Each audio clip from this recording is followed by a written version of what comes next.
네 번째, 이 촛불을 은총의 상징으로 밝힙니다. 평강의 왕으로 찾아오시는 우리 주님을 영혼의 등불을 켜고 깨끗한 마음으로 맞아들이게 하옵소서. 곧 오소서 임마누엘. 아멘. 디도서 2장 11절부터 14절까지의 말씀을 읽도록 하겠습니다. 모든 사람에게 구원을 주시는 하나님의 은혜가 나타나 우리를 양육하시되 경건하지 않은 것과 이 세상 정욕을 다 버리고 신중함과 의로움과 경건함으로 이 세상에 살고 복스러운 소망과 우리의 크신 하나님 구주 예수 그리스도의 영광이 나타나심을 기다리게 하셨으니 그가 우리를 대신하여 자신을 주심은 모든 불법에서 우리를 속량하시고 우리를 깨끗하게 하사 선한 일을 열심히 하는 자기 백성이 되게 하려 하심이라. 아멘. 오늘 바울은 우리의 노력이 아닌 하나님의 은혜를 강조합니다. 바울은 11절에서 모든 사람에게 구원을 주시는 하나님의 은혜에 대해서 말하고 있습니다. 그 은혜는 우리를 양육하고 그 하나님의 은혜가 경건하지 않은 것과 세상의 정욕을 버리게 만든다라고 말하고 있습니다. 영어 성경에는 It teaches us to say no to ungodliness and worldly passions 라고 말하고 있습니다. 세상의 정욕 앞에서 no라고 말할 수 있게 우리를 가르친다는 것입니다. 그리고 나서 우리가 이 세상 가운데에서 신중함과 의로움과 경건함으로 살 수 있게 도와준다고 합니다. 이 뒷부분의 말씀이 공동 번역에는 이렇게 나와 있습니다. 그 하나님의 은총은 우리를 훈련해서 우리로 하여금 불경건한 생활과 세속적인 욕심을 버리게 하고 이 세상에서 정신을 차리고 바르고 경건하게 살게 해줍니다. 라고 이렇게 나와 있습니다. 하나님의 은혜는 우리를 정신 차리게 합니다. 이 세상은 남을 돌보지 않습니다. 언제나 내 코가 석자이고 내 사정이 먼저입니다. 그리고 모두 다 그렇게 살기 때문에 그렇게 사는 것이 맞는 것 같습니다. 그런데 하나님의 은혜는 그런 세상 가운데서 우리가 정신을 차리게 만든다는 것입니다. 지난번 부흥회 때 조형진 감독님이 그런 말씀을 하는 것을 들었습니다. 그리스도인은 폭리를 취해서는 안 된다.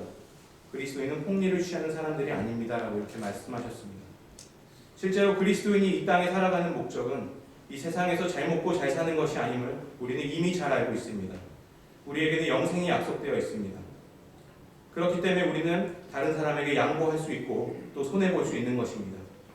세상의 직업을 똑같이 가지고 있지만 우리는 먼저 그의 나라와 그의 의를 구하며 사는 것입니다.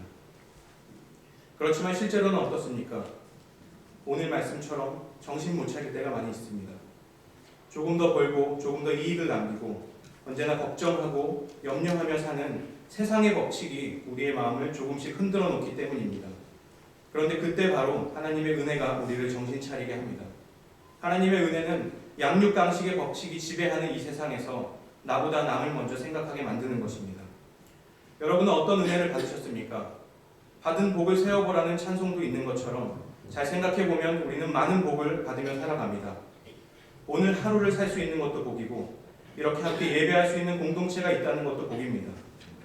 어떤 사람들이 보기에는 캐나다에 사는 것 자체도 복이다라고 말하면서 부러워하기도 합니다. 그렇지만 오늘 성경이 말하는 복은 그런 복이 아닙니다. 누구는 받고 누구는 못 받는 그런 복이 아니라 모든 사람에게 똑같이 공평하게 주시는 복이 있는데 그것이 바로 하나님의 구원인 것입니다. 이곳에는 건강의 복을 받지 못한 분이 계실 수도 있습니다.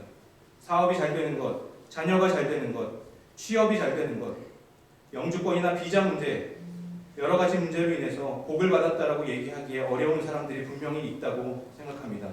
그런데 여러분, 한 가지 분명한 은혜를, 그 진리를 기억하시기 바랍니다. 하나님이 우리를 사랑하셔서 예수님을 이 땅에 보내셨습니다. 하나님이 세상을 이처럼 사랑하사 독생자를 주셨으니 이는 그를 믿는 자마다 멸망하지 않고 영생을 얻게 하려 하심이라. 요한복음 3장 16절 말씀입니다. 그리고 오늘 14절 말씀도 그가 우리를 대신하여 자신을 주셨다라고 말하고 있습니다. 하나님은 자기의 하나밖에 없는 아들인 예수님을 한 사람도 빠짐없이 우리 모두에게 주셨습니다. 크리스마스는 바로 그런 날입니다. 그 하나님의 은혜를 기억할 수밖에 없는 날입니다. 그리고 여기 있는 우리 모두에게 이 구원의 은혜가 나타났습니다. 그 은혜를 보고 기억하며 그 은혜가 우리를 험한 세상 속에서도 훈련시키고 하나님의 백성답게 만드는 그 하나님의 은혜를 여러분 기억하시기를 바랍니다. 그래서 영생을 바라보며 예수님의 다시 오심을 기다리는 성탄절이 되기를 예수님의 이름으로 축복합니다.